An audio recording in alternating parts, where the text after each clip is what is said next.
tournent autour du roi David. Les psaumes 1 à 41, et beaucoup sont écrits par David lui-même d'ailleurs. Et on pourrait voir la suite, c'est autour du roi Salomon, etc., etc. Je vous épargne les détails ce matin. Et cette première partie des psaumes 1 à 41 tourne autour du roi David. Et Dieu voulant, c'est quelques-uns de ces psaumes que nous allons voir pendant cet été autour du roi David. Et les psaumes, en fait, ont été écrits il y a plus de 3000 ans. Et il faut se mettre à l'époque. Des fois, pour mieux comprendre la parole, il faut se mettre à l'époque des premiers qui l'ont reçu. Et quand les premiers lecteurs des psaumes, les premiers auditeurs des psaumes, parce que c'était des chants, les ont entendus, ils avaient en tête le roi David. Et ils se demandaient, est-ce que le roi David sera le roi juste auquel nous espérons? Et pour nous qui sommes 3000 ans après eux, bien sûr, on sait que le roi David n'est pas ce roi parfait, juste. On sait que c'est Jésus-Christ. Mais David était quand même sur beaucoup de points un exemple pour nous. Et on espère qu'à travers son parcours, à travers ce que la Bible nous laisse de ses écrits, de ses chants, nous pourrons avoir des modèles et des pistes pour nous, pour réfléchir et pour vivre cet été. Alors dans ce psaume, David se plaint beaucoup parce qu'il passe par des moments difficiles. Donc il s'exprime par ce qu'on appelle des lamentations. Alors peut-être que vous n'aimez pas trop les gens qui se plaignent tout le temps. Peut-être vous en connaissez, des collègues, des cousines, des voisins, je ne sais pas, qui se plaignent tout le temps. Et on n'aime pas ça. On n'aime pas ça. C'est sûr qu'il ne faut pas abuser, bien sûr. Mais David se plaint dans ce psaume. On a lu le verset, on va y revenir, que nous a lu Franck tout à l'heure. Et c'est un peu ce que certains appellent un psaume de lamentation, en tout cas une partie de ce psaume. Et peut-être vous dites, ah c'est pas bien David, pourquoi tu te lamentes? Tu es un enfant de Dieu, il faut sourire, il faut être heureux. C'est pas bien David. Mais David se lamente dans ce psaume, et il y en aurait d'autres. Je ne vais pas vous les citer ce matin, pour ne pas casser l'ambiance, mais il y en aurait d'autres où il se lamente. En fait, 65 des psaumes comptent des lamentations. Donc c'est presque la moitié des psaumes qui sont dans la Bible, inspirés par Dieu, contiennent des lamentations. Donc c'est quand même un message clair que Dieu permet que la lamentation a une place dans nos vies. Et d'ailleurs, entre parenthèses, il y a même un livre de la Bible qui s'appelle Lamentation. C'est le titre d'un livre de la Bible. Donc la question pour nous ce matin en tant que chrétiens, c'est comment se lamenter. Parce que tout le monde peut se lamenter, tout le monde peut se plaindre, qu'on soit croyant ou pas. Les difficultés touchent tout le monde. Donc dans la Bible, la moitié des psaumes sont des psaumes de lamentation. Dans la Bible, il y a un livre qui s'appelle Lamentation. Donc, malgré ce qu'on pourrait penser, les lamentations ont une place dans notre spiritualité, dans notre cheminement. Mais pour nous, en tant que chrétiens, on doit le vivre d'une autre manière que nos contemporains, qui ont des raisons, je pense, légitimes de se lamenter. Comment se lamenter bibliquement? Comment se lamenter selon Dieu? David nous donne un exemple ce matin, et c'est ce que nous allons voir par la grâce de Dieu à travers ce psaume. Je vous invite à la prière. Seigneur, merci pour ta parole, Seigneur, parce que tu l'as inspirée pour nous, Seigneur. Tu connaissais nos cœurs, tu connaissais nos âmes, et même si ces écrits ont été écrits il y a 3000 ans, nous allons voir encore ce matin que l'âme humaine n'a pas changé. La technologie a changé, la gastronomie a peut-être évolué, mais l'âme humaine est la même, Seigneur. Et elle a besoin de toi, Seigneur. Elle a besoin de toi, Seigneur. Donc on prie pour ta parole ce matin, on prie pour ce que tu nous laisses dans ce psaume, Seigneur, et que ça puisse venir nous rencontrer, quelle que soit notre personnalité, quelle que soit notre histoire. Viens nous rencontrer, Seigneur. Viens rencontrer notre âme au plus profond de notre âme, Seigneur. Et viens la renouveler, viens la bénir, pour que nous puissions avancer et cheminer avec toi, le roi parfait. Amen. Comment se lamenter? Comment se lamenter? Verset 1. Pourquoi, Éternel, es-tu si loin? Pourquoi te caches-tu au jour de la détresse? Ça, c'est un verset de la Bible. Ce n'est pas nos versets préférés. Ce n'est pas ces versets qu'on cite. Mais il y a d'autres versets comme ça que Dieu a permis, qui se trouvent dans la Bible. C'est-à-dire que David, sûrement lui, l'auteur de ce psaume, passait par un moment difficile, un moment éprouvant, où il se demande où est Dieu? Où est Dieu?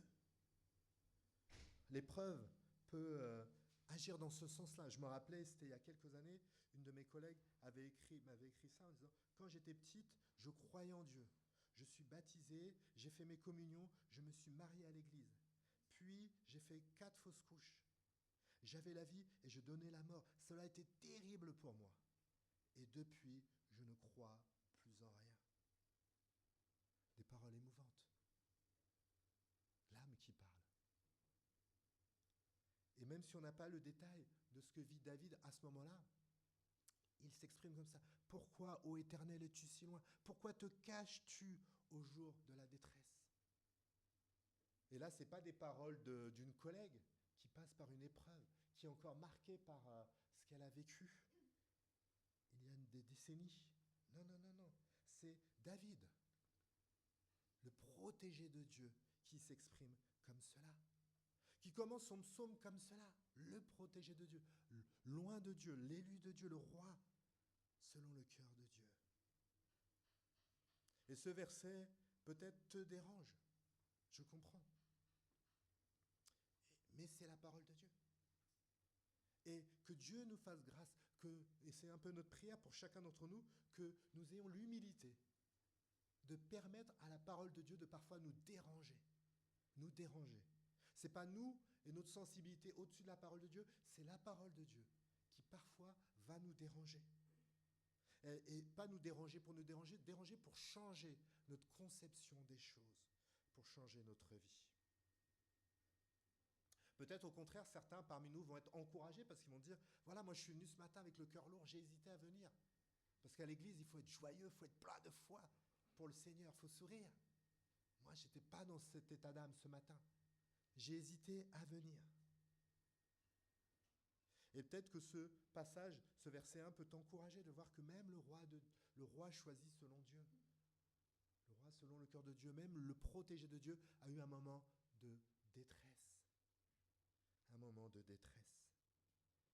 Qu'est-ce qui le pesait? Alors on ne voit pas vraiment ce qu'il a vécu, on pourrait lire ça dans 1 Samuel, 2 Samuel pour avoir plus de précision, mais on voit en tout cas ce qui le dérangeait déjà de manière globale. À partir du verset 2, le méchant dans son arrogance poursuit les pauvres, il les prend dans ses traquenards.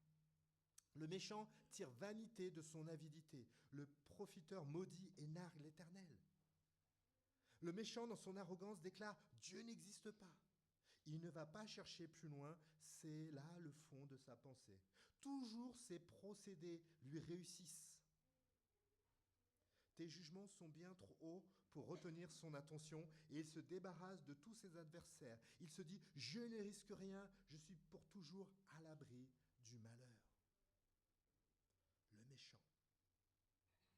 David compare sa vie, ses épreuves, ses difficultés et il se lamente. Il se lamente parce que ceux qui ne connaissent pas Dieu, les méchants, comme ils sont appelés dans ce psaume, ont la vie qui se passe bien. Il s'en sort tellement bien qu'il en devient arrogant. Je n'ai besoin de rien. Tout marche pour moi. Dieu n'existe pas, crie-t-il même au verset 4. J'ai lu que 56% des personnes en France ne croient pas en Dieu. Dieu n'existe pas. Il nargue Dieu, il se moque de Dieu. Il fait des blagues sur Dieu, il se moque. C'était il y a 2-3 semaines, j'étais avec une sœur qui disait, voilà, telle personne qu'on connaissait plus ou moins en commun, elle disait, oui, j'aime pas parce qu'il se moque de Dieu. Et ça me dérange. Et je lui dis, il se moque de Dieu. Tous ses procédés lui réussissent, lui disent au verset 5. Et peut-être que vous avez expérimenté ça. Là, David n'est pas juste en train de faire des belles paroles poétiques, en fait, c'est des souffrances, des injustices qu'il a vécues. Il se demande comment cela se fait. Des injustices. Peut-être vous en avez connu. Moi, quand j'étais étudiant, désolé d'avoir partagé ça, quand j'étais étudiant, voilà, je me rappelle, un prof m'avait accusé d'avoir triché un examen. Parce que l'examen sur lequel portait toute l'épreuve était sur l'exercice que j'avais préparé à fond. Et quand je suis tombé dessus, c'est vrai, j'étais content, j'ai vu c'est l'exercice que j'ai préparé. Je me suis retourné vers mes copains, je dis waouh, là j'ai sûr, j'ai 15. Et je l'ai fait, voilà. Et le prof m'a accusé de tricher. Et le pire, c'est qu'il y avait un de mes meilleurs copains qui était à côté, il avait le livre sur les genoux. Et lui, il n'a eu aucun problème. J'ai essayé de lui dire, mais non, j'ai révisé le livre, j'ai essayé de... Voilà. Alors, j'ai pas balancé mon copain quand même. Mais c'était injuste. C'était injuste. L'injustice que l'on vit. L'injustice. Et on s'en sort. Où est Dieu? Pourquoi cela m'arrive-t-il? Il n'y a pas que ce type d'injustice. Je ne sais pas qu'est-ce que vous avez vécu comme injustice. Nadège nous a témoigné. Peut-être vous aussi, vous aurez des témoignages à dire sur cela. Au verset 7, sa bouche ne fait que maudire. Ses mots sont trompeurs et violents. Sous sa langue acérée fleurissent les propos méchants et blessants. Peut-être quelqu'un vous a accusé à tort. Vous a calomnié au travail, dans la famille. A menti, a menti. Il n'y a rien de pire. Si vous avez vécu ça, et je suis sûr que presque tout le monde a déjà vécu ça, quand quelqu'un ment sur vous, calomnie, il n'y a rien de pire. Et que c'est cru en plus. C'est là où est l'injustice. L'idée de tromper les autres par son propos, pour vous dénigrer, pour l'autre se mettre en valeur par rapport à vous. Et ça, ce n'est pas un problème qui date il y a 3000 ans, au temps du psaume. On voit David qui est en train d'exprimer son trouble, c'est un problème très ancien. Paul disait, 1500 ans après, leur langue sert à tromper. Ils ont sur les lèvres un venin de vipère. Ils ne connaissent pas le chemin de la paix, ils n'ont même pas peur de Dieu. Dieu existe. On peut dire par sa bouche que Dieu existe, mais se comporter comme si Dieu n'existe pas dans les faits. Parce qu'on peut mentir sans avoir aucun scrupule. Et c'est pas tout, c'est pas tout. Au verset 8, le méchant encore est posté en embuscade à proximité des hameaux et dans un endroit bien caché. Il assassine l'innocent. Ses yeux épient le faible. Il se tapit dans sa cachette comme un lion dans sa tanière. Oui, il se met en embuscade pour attraper le pauvre. Il attrape le pauvre en l'attirant dans son filet. Alors, le faible se courbe et chancelle, puis tombe vaincu par sa force. Et le méchant se dit, Dieu oubliera vite. Il ne regarde pas là, d'ailleurs, il ne voit jamais rien. Donc, ça peut être une description assez poétique. Un lion, une tanière, c'est mignon, les animaux. Mais en fait, c'est vraiment quelqu'un qui cherche à profiter, à faire du mal aux plus vulnérables. Aux plus vulnérables. En tant que prof, on avait eu dernièrement une intervention sur l'harcèlement où c'est un peu ça souvent. L'harceleur repère le plus vulnérable et lui tombe dessus. C'est vrai des fois parmi les enfants, les jeunes, c'est vrai à l'époque de David, c'est vrai à notre moment aujourd'hui pour nous, ce que nous pouvons vivre en tant qu'adultes même. Et quand on vit ça, c'est normal d'exprimer son trouble à Dieu, comme fait David. Peut-être que ça vous gêne, mais c'est ce qu'on a dans la Bible, où Dieu permet, que Dieu inspire des paroles où on voit quelqu'un comme David qui exprime tout ce qu'il a vécu. Et comment ça lui fait mal à l'âme. Ce n'est pas théorique. C'est des souffrances personnelles vécues, que ce soit par le mensonge, l'harcèlement, l'injustice, l'orgueil, l'arrogance, jalousie. Voilà, on pourrait continuer. On va s'arrêter là pour garder l'ambiance. Mais la jalousie, c'est vrai, merci Nadège. Et quand on a vécu ça, et le psalmiste, David, sûrement, exprime cela à Dieu. Dans la prière, il vient devant Dieu et il dit tout cela.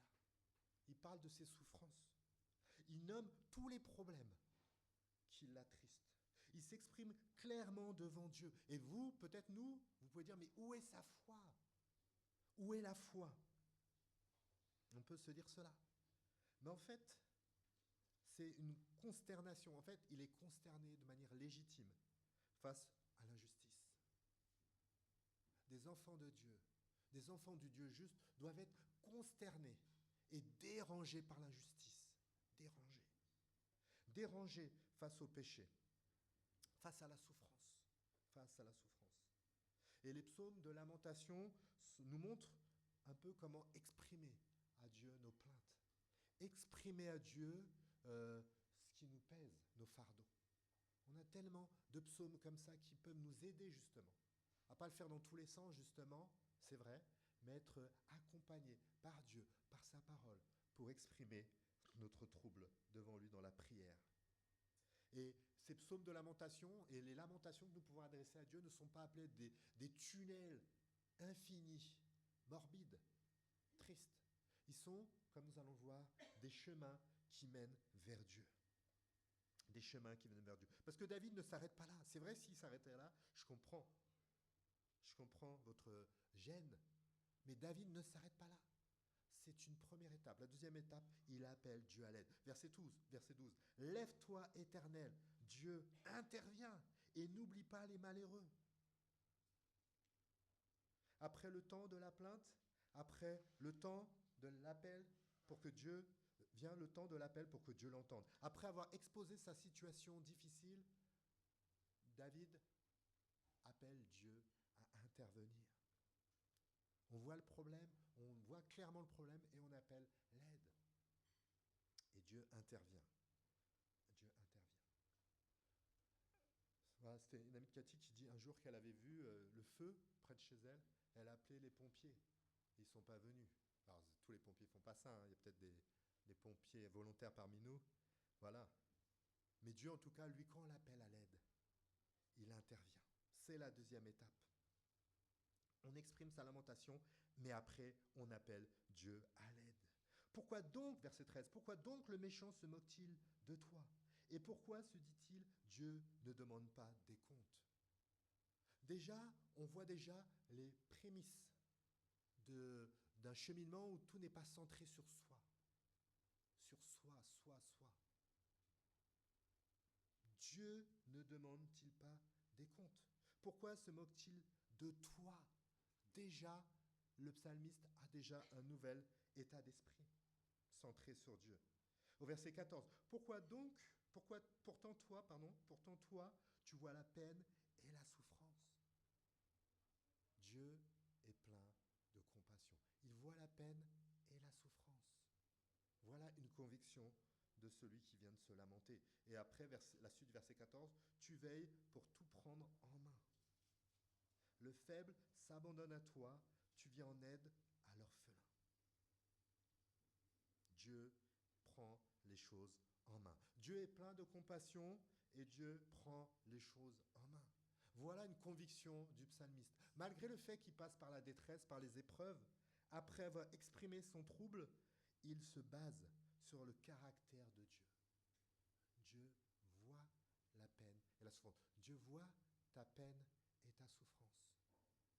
Et Dieu veut prendre les choses en main. Prendre les choses en main. D'où viennent ces convictions sur le caractère de Dieu? Du psalmiste? Parce qu'il est au milieu des épreuves, au milieu des difficultés, on est comme une myopie, on a comme une myopie, on voit mal. On est obsédé par ces épreuves, par ces souffrances. D'où viennent ces convictions claires sur la personne de Dieu, de sa parole, que le psalmiste, que David connaissait déjà? Au verset 15, il dit même « Abat la force du méchant ce criminel et fais-le rendre compte du mal qu'il a commis pour qu'il n'en reste plus de traces. » Il est persuadé qu'un jour, toutes les injustices cesseront. Certaines dès maintenant, mais toutes cesseront un jour. Tout le monde devra rendre des comptes de ce qu'il a fait. Pourquoi il croit ça? Parce que la Bible le dit. La Bible le dit. Et c'est Dieu qui va mettre tout le monde d'accord, même ceux qui font du mal, même ceux qui semblent invulnérables, même les plus grands dictateurs, les chefs d'État les moins bons. Tout le monde un jour se réveillera de la folie de la vie sans Dieu. Donc il y a un temps pour la lamentation, on s'exprime honnêtement devant Dieu. Mais comme on l'a dit, ce n'est pas un tunnel infini, morbide. Au contraire, c'est un chemin vers Dieu, vers l'appel à l'aide de Dieu.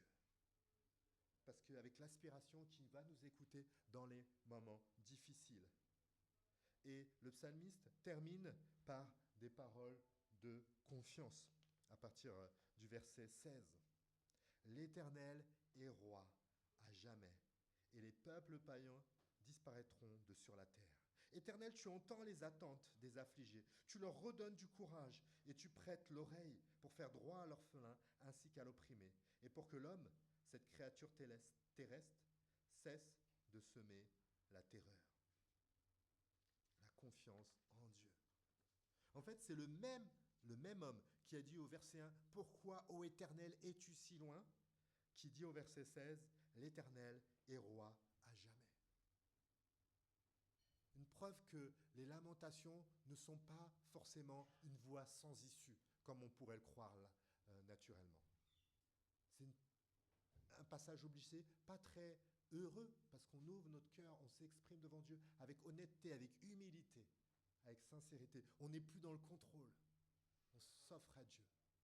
Mais dans sa grâce, il nous conduit dans un chemin de foi et de confiance. Pourquoi, ô Éternel, es-tu si loin? Voilà comment a commencé ce psaume. Et verset 16, « L'Éternel est roi à jamais. » Voilà le chemin, le bon chemin de la lamentation.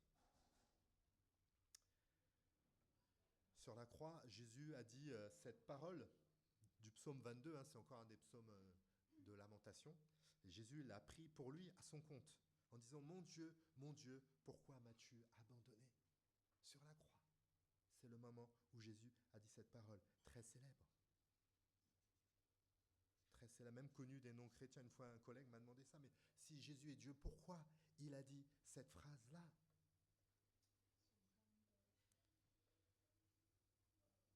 Pourquoi Jésus s'est exprimé ainsi? Souvent on dit, c'est une expression de son humanité qui s'est exprimée. Ouais. En fait, à la croix, Jésus a été séparé du Père. Pendant ce temps bref, il a été séparé du Père. Je ne sais pas si vous considérez l'une des personnes humaines les plus précieuses pour vous. Imaginez, considérez cela. Et imaginez d'être séparé de cette personne par la mort. Ce serait terrible. Est-ce qu'il y a une détresse plus terrible ici-bas pour lesquelles il est tout à fait légitime de se lamenter devant Dieu? Eh bien, la séparation entre Dieu le Père et Dieu le Fils à la croix est encore plus terrible. Pourquoi? Parce que l'osmose qu'ils avaient était incomparable avec toutes les belles osmoses humaines que l'on peut avoir. Incomparable. Et même, encore plus que ça, elle était éternelle. Elle était éternelle. C'est-à-dire que cette osmose a toujours existé. Il n'y a pas eu de début. Il n'y a pas eu de vie sans se rencontrer l'un ou l'autre, ou peu importe. Elle a toujours existé et elle n'aura pas de fin, cette osmose. Au moment de la croix, Jésus a accepté cette séparation terrible qu'il n'avait jamais expérimentée par amour pour nous. C'est par amour pour nous que Jésus a vécu ça. Par amour pour nous. Parce qu'il a vu nos injustices. On parle du méchant, mais nous aussi, nous sommes tous capables de méchanceté, d'injustice, d'orgueil, de mensonge. Tous capables. Tout ça vient de ce que la Bible appelle le péché. Tout ce qui a fait une séparation naturelle avec Dieu. Naturellement, en tant qu'être humain, nous sommes séparés de Dieu parce que lui, il est saint, il est juste. Et Jésus est le seul homme qui était pleinement homme, donc pleinement tenté comme nous, qui n'a jamais péché. Il est le seul qui a vécu la justice parfaite. Et pourtant, à la croix, il a accepté de payer pour nous, quitte à connaître cette séparation la plus terrible. Voilà l'amour de Jésus pour nous. En fait, à la croix, il a pris notre injustice et c'est ce qui l'a séparé de Dieu. Et il a donné sa justice à tous ceux qui ont cru en lui. Tous ceux qui ont cru en lui sont comme revêtus d'un habit blanc, immaculé. La justice de Jésus-Christ, offerte gratuitement.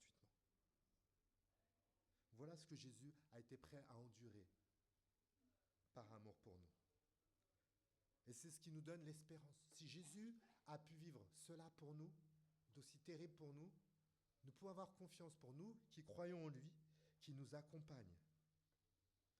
Et même si parfois il peut y avoir des moments de lamentation, il va nous accompagner en l'appelant à l'aide, à la confiance et à la foi en lui, au cheminement. Pour les autres qui n'ont pas cru en lui, c'est une exhortation que nous trouvons dans la parole, où Pierre écrit « Le Seigneur n'est pas en retard dans l'accomplissement de sa promesse, comme certains se l'imaginent. Il fait simplement preuve de patience à votre égard, car il ne veut pas qu'un seul périsse. Il voudrait au contraire que tous parviennent à se convertir.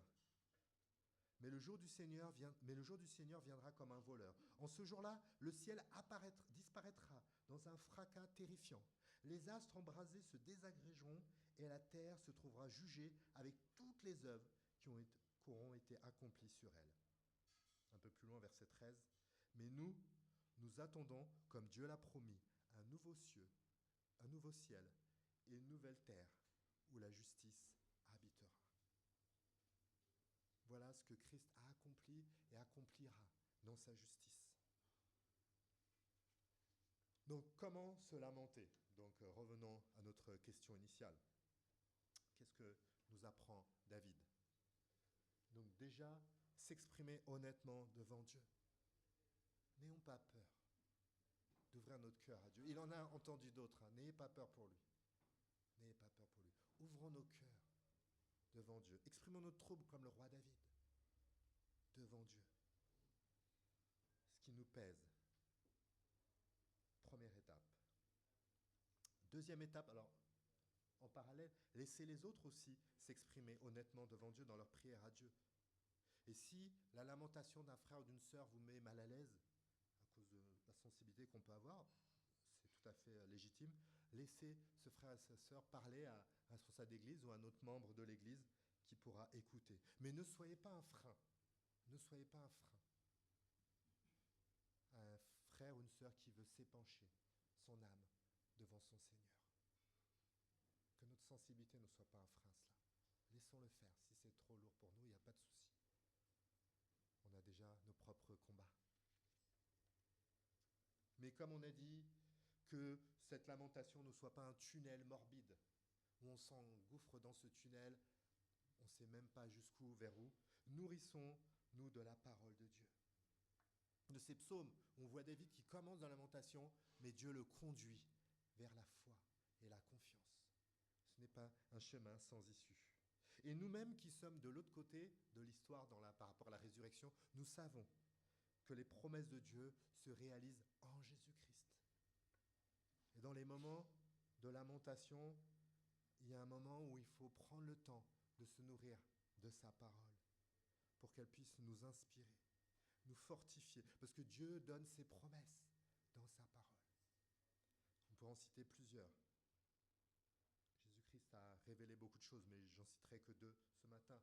Donc 2 Corinthiens 12:9, ma grâce te suffit, c'est dans la faiblesse que ma puissance se manifeste pleinement. Et là, c'est une conception contre-naturelle pour nous les êtres humains. Parce que nous, naturellement, on pense que c'est dans la force, l'assurance, que se manifeste la puissance de Dieu. Ça, c'est le raisonnement humain, c'est naturel, ça nous fait plaisir. Mais en fait, la Bible ne dit pas ça.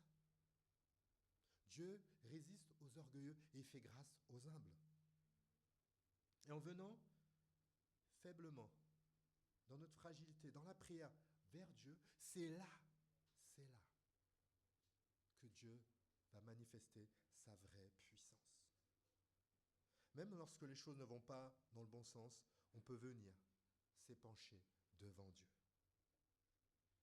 Une autre promesse que Dieu nous donne dans sa parole, car Dieu lui-même a dit « Je ne te laisserai pas, non, je ne t'abandonnerai jamais ».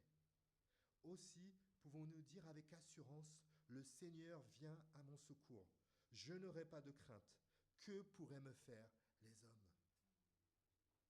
En fait, Dieu a donné son Fils pour nous de plus précieux et vous pensez qu'il va nous abandonner après?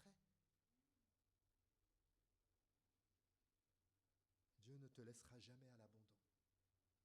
Il t'accompagnera jusqu'au bout. La dernière chose, on peut voir aussi la lamentation comme un espace de témoignage. Parce que nos amis non-croyants connaissent des épreuves comme nous. Et ça, dans ce monde déchu, c'est obligé. Et nous pouvons être des alliés pour eux dans leurs épreuves. Parce que des fois, il y a des épreuves qui vont vivre et nous aurons vécu les mêmes. Des fois, un ami, une collègue va vous parler d'une souffrance qu'elle a vécue. Et elle va parler avec le cœur. Et vous pourrez lui dire, je comprends ta souffrance. Je comprends, oui, tout à fait. Parce que nous sommes passés par là, donc je comprends ta souffrance. Et vous demandera, mais comment faire alors et ce sera l'occasion de partager. De dire, Dieu est fidèle. Nous sommes passés par là. Dieu est fidèle. Dieu fait grâce. Comme nous dit l'apôtre Paul dans 2 Corinthiens 1, béni soit le Dieu, le Père de notre Seigneur Jésus-Christ, le Père qui est plein de bonté, le Dieu qui réconforte dans toutes les situations. Il nous réconforte dans toutes nos détresses, afin qu'à notre tour, nous soyons capables de réconforter ceux qui passent par toutes sortes de détresses, en leur apportant le réconfort que Dieu nous a apporté. Voilà l'encouragement. Nous sommes des lumières du monde, et même dans nos épreuves, qu'on se serait bien passé, elles sont, par la grâce de Dieu, un tremplin pour partager la bonne nouvelle de Jésus-Christ à nos contemporains. Je vous invite à la prière. Seigneur, merci pour ton amour, merci pour ta parole, parce que tu sais de quoi nous sommes formés, Seigneur. Tu connais les limites de nos âmes, Seigneur. Tu sais comment nos cœurs peuvent être tortueux, Seigneur. Et malgré tout, tu es venu pour nous, Seigneur. Merci pour cet amour, merci pour cette grâce, Seigneur. Merci parce que tu veux nous accompagner tout au long de la vie, Seigneur. Pas que le dimanche matin, tout au long de la semaine, tu veux nous accompagner. Tu veux être le berger, comme dit le psaume 23, tu veux être le berger, le bon berger, le berger de nos âmes, Seigneur. Viens soulager ces âmes. Viens bénir nos âmes, Seigneur, éprouvées, fatiguées, Seigneur, déboussolées, Seigneur. Et viens les renouveler par ta parole, par ton esprit, Seigneur. Et viens nous encourager les uns les autres, Seigneur. Peut-être certains parmi nous sont encore plus éprouvés que d'habitude ce matin, Seigneur. Viens faire dans ta grâce, Seigneur. Viens amener comme un baume de grâce, un baume de ta force, Seigneur. Parce que toi, tu fais grâce aux âmes. Tu écoutes ceux qui sont affligés, Seigneur. Renouvelle-nous, Seigneur, par ta parole, Seigneur, et que nous trouvons la force en toi, et que nous puissions être des témoins dans ce monde pour le présenter qui tu es, Seigneur. Amen.